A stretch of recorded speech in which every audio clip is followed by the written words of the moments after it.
Hi, so today I'm with Josie Buck, who's the mindful cook, and she's a food and eating psychology coach. And Josie, I want to kick off today just by asking you a little bit about your backstory. What led you to this place where you are a food psychology coach? Hi Debbie, yeah, definitely. It's a good place to start, I guess, isn't it? So, really, I ended up doing what I do now in an attempt to kind of reconcile and heal my own relationship with food. In my younger years, I was brought up by a mum who was always on and off diets. I guess she kind of came from a generation where she felt a lot of pressure to look a certain way, and I think she also believed that a lot of her self-worth was based upon her appearance. And you kind of learn these things a little bit, I think. So I watched her kind of scrutinizing her own body and being very frustrated at times and generally unhappy, and I kind of saw that, I started to learn those, if you like, behaviors myself, and started to see my own body in that way. And then I went on to school, and ironically, I was then bullied for being fat. I was told that I was fat. I look back now and I think, oh, I wasn't really fat. But when you're that age, you're incredibly impressionable, aren't you? I think so many of us do that. We beat ourselves up at the time, and it's only when we reflect that we realise we just didn't need to.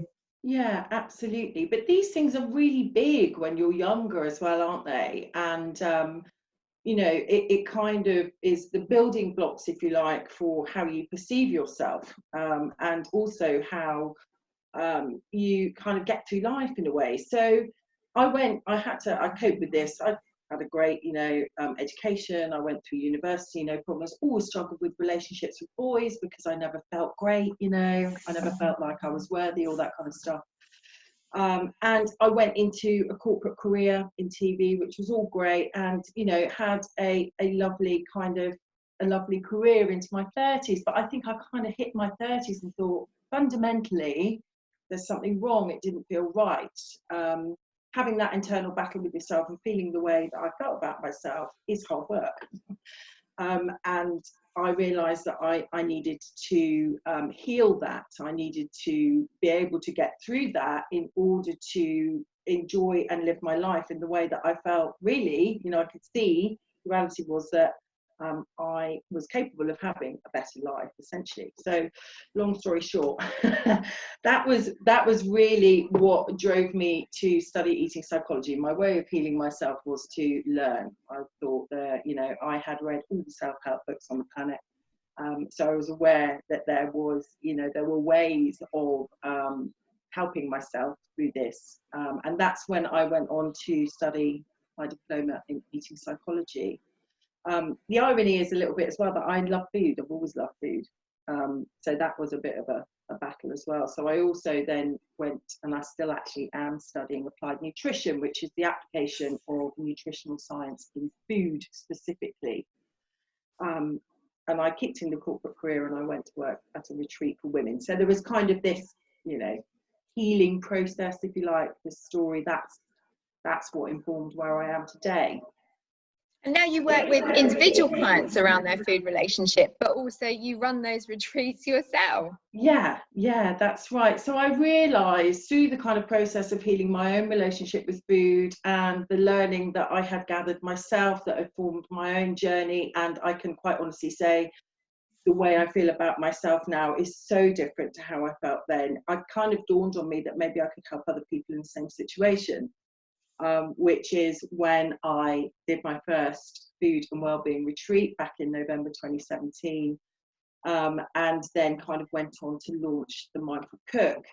And I tend to work with people who, like myself, want to escape diet culture, think that they are overeating or emotional eating. So the kind of people that I attract tend to be the kind of people, that are in a similar situation that I was in when I was younger. So as we kind of discussed, I haven't got any specific training in eating disorders, but it's on, it's all on a spectrum, isn't it, really, around. But emotions and eating are so entwined, aren't they? Do you think it's something that has become a bigger deal in today's society? Or, as you talked about, that you grew up in an environment where it was part of your backstory, your mum's relationship. Yeah. I guess we could all say, you know, we know about where our mothers were at with the diets that they followed or didn't follow, or how they felt shame about their body. But do you think it's exacerbated now? I think food is so entwined with emotion, isn't it? It's so embedded in our social interactions. We use it to show love. We use it to bring people together. A lot of the clients that I work with, you know, see it as a source of comfort or reward, because, you know, traditionally it's kind of used as a sticking plaster, isn't it? When you're young, if you fall over, you get, you know, a handful of sweets. If you've done really well in your exams, you get the cake. You know, it's all this kind of stuff. So people, it's unavoidable, I think, that kind of connection between food and our feelings ultimately. And I think we kind of learn to use it in different ways. Some people use it, feel like they're using it at this end of the scale, eating for comfort, maybe too much, seeking reward from it. But then also, if we feel that we've been traumatized, or perhaps we feel like we're not deserving of love, we have a different relationship with it again. You know, it's just so embedded in our culture and within our feelings. In terms of whether I think that's more so now, I think particularly right now in lockdown, when we are isolated maybe from the other things that provide us with emotional reward, like our ability to go and see our friends, our family, you know, the other things that can make us feel good within ourselves, then yes, I think I'm hearing this an awful lot from people at the moment that are saying they're turning to food so much more than they would do. You know, grocery bills are doubling, all that kind of stuff in my area of work. So yes. And the other thing I think is that whilst we're taught English and maths and all those things at school, we're actually not taught how to handle and be with our emotions. And that is something that I think is hugely missing. You know, we're not taught. In fact, a lot of us are kind of conditioned to feel that experiencing emotions, particularly difficult emotions, is something that we should suppress, or that we should put on a brave face. I'm with you on that. And it's that whole kind of, you know, how can you find you're happy, and let's choose to be happy, whereas sometimes we've got to say, actually, it feels crap, and I need to sit with that and recognize that and know where that's coming from. Yes, indeed. You know, as human beings, we are unique in our ability to experience emotions, and the entire spectrum of emotions is what it makes us real. You know, and 50% of it okay and good, and 50% of it is not so good, and that's life. But I think very much in our society, we're conditioned to not show that, or not, you know, it's not good, is it, you know, to have a bad day or to express that stuff. And because of that, we tend to end up suppressing that stuff or hiding from it, which actually can end up causing us more pain than if we knew how to experience and be with our emotions in a kind of safe and healthy way, if that makes sense. Yeah, and I think that's so relevant in the eating disorder space as well, because I think a lot of people still want to just see it about the food. And a lot of time when I start presentations, I'll say, A, this isn't just about eating, and B, actually, let's not look at it as a disorder.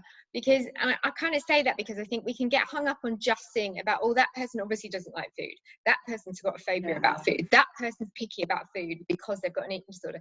The reality is, the food is, and what you see playing out with the behavior around food and eating is often just the symptom of what's going on. And it's kind of, how can you fix one thing? Whether you manage to put ground almonds in the milkshake that your daughter's drinking to help her recover, you're still not helping her kind of deal with what those emotions are. Yes. And later down the line, there'll be another addiction, obsession, or phobia if she doesn't address. Yeah, absolutely. I think, everything that I teach and people that I work with, it starts with emotions, and it starts with the internal dialogue that's going on, because ultimately it's our emotions and our mindset that informs and influences our behaviors. And you know, you can't treat behaviors with you know, symptoms, if you like, with the food thing, because it's, you know, it's deeper than that. It's much deeper than that. And sometimes you've just got to be gentle with coercing, getting people into that frame of mind and way of thinking, you know. But you know, as we've kind of talked about, there are some kind of very simple, accessible tools that we can use to help us to access those things a bit. So do you want to talk me through a few of those? I mean, I know you've got kind of your wheel of emotions and certain things that you use a lot with women that have got emotional eating issues. Yeah, I use a number of techniques, and some of them are, you know, at very basic level, they're quite practical, but they're, in that sense, they're easy to use. And I've been using these quite a lot actually at the moment as well, because some of us are alone, some of us are hemmed in quite close proximity to family members, which makes it even more difficult for us to work with our emotions, doesn't it? But yes, you mentioned the wheel of feelings, and one of the things that I talk about is, it's a journaling technique essentially, but it's a very kind of focused journaling technique around emotions. And because we can struggle to if you like, articulate our emotions sometimes, this is why it's a really, really good thing to do. And simply what I say, actually, I'll show you my little wheel of emotions, actually. I did share this with you. Sometimes it really helps to name an emotion and to label it. So when we're feeling whatever it is we're feeling, be it stress, frustration, loneliness, sadness, it's a case of acknowledging that. So the first step is to really acknowledge it. And this is very closely related to self-compassion. You know, being kind towards ourselves, part of being kind towards ourselves is to acknowledge that we're going to feel shitty sometimes, and to allow ourselves to experience that emotion. And sometimes we can't experience that outwardly. So techniques like this can really help. So the first step is to, within ourselves, to acknowledge and name the emotion. So we use the wheel of feelings to name it, to articulate it, because do you know what? Sometimes there's just a bit more ease in naming an emotion, acknowledging it to ourselves. Right. That makes sense to you? So it helps us really to accept our emotional state a bit better. So we name it, and then we talk about, the next stage is to think about how it manifests itself in your body. Now, what I mean by this is, for me, for example, if I'm embarrassed, I feel the heat, you know, I feel that heat rushing up my neck, I get a rash here. Or if I'm stressed, quite often my hands go cold, you know, that feeling. Oh, emotions manifest themselves in different ways for people, but it's talking about this very physical manifestation of emotion, because that happens. We might sweat, we will, you know, whatever it is. And there's the big thing about the gut brain as well, isn't there? You know, that kind of association with how your stomach feels. Absolutely, my gosh, yeah, that's a massive one. Is that, you know, some people describe it as that butterflies in your stomach moment, don't they? You know, that, and I'm very much like that. If I feel anxious, it goes to my stomach. So, you know, there are physical manifestations of feelings. So the second stage is to write that down and to recognize it. And the reason why that's good is because it helps us then in the future think, oh right, yeah, I am feeling a little bit like that. I know what that is. That's because I'm stressed, you know, or that's actually obviously because I'm worrying about it. It helps you to pay attention to it and to acknowledge it, so rather than, you know, ignoring it or moving through. And then the third stage is to consider, okay, so what are the thoughts that are in your mind that are fueling that feeling, that manifestation feeling, yeah? So there's a bit of a point here around, a lot of the time we can feel like external events are what inform our emotional state. So for example, you know, my best friend didn't call me at 3:30. That makes me feel sad, you know, that makes me sad. The reality is often it's not the event that's actually causing the feeling, it's what you think is happening in that event that causes the feeling. So in that example, it might be, actually what I'm thinking is, she hasn't called me because she doesn't care, you know, or she hasn't called me because she's forgotten, or, you know, whatever it is I'm thinking might cause me to feel a certain way.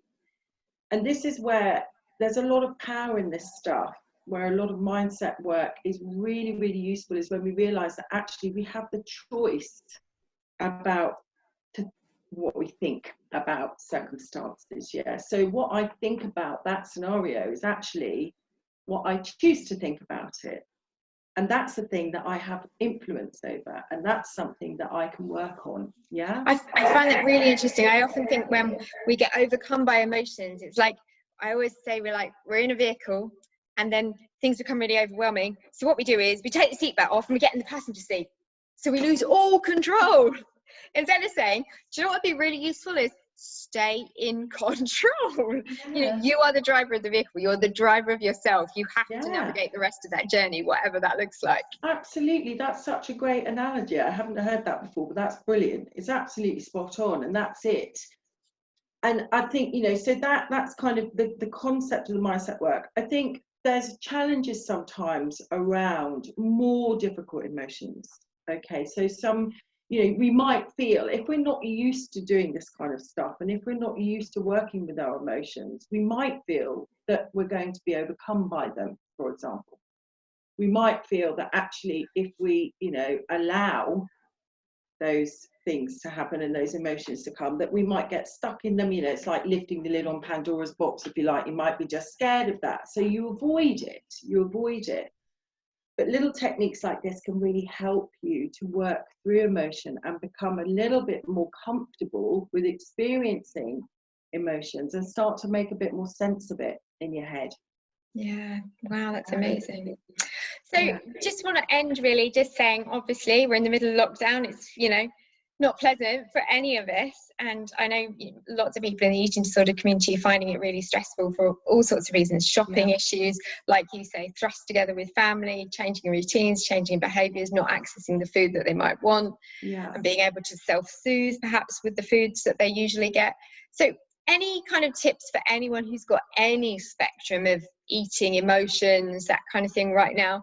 What's a kind of takeaway? Is it about just kind of self-awareness and being kind to ourselves? And I'm somebody that thinks when we use that expression self-care, I don't think we should just be talking about bubble baths and getting a hair mask on or whatever. I think self-care is a lot bigger than that, but what are those kind of things that we should be thinking about?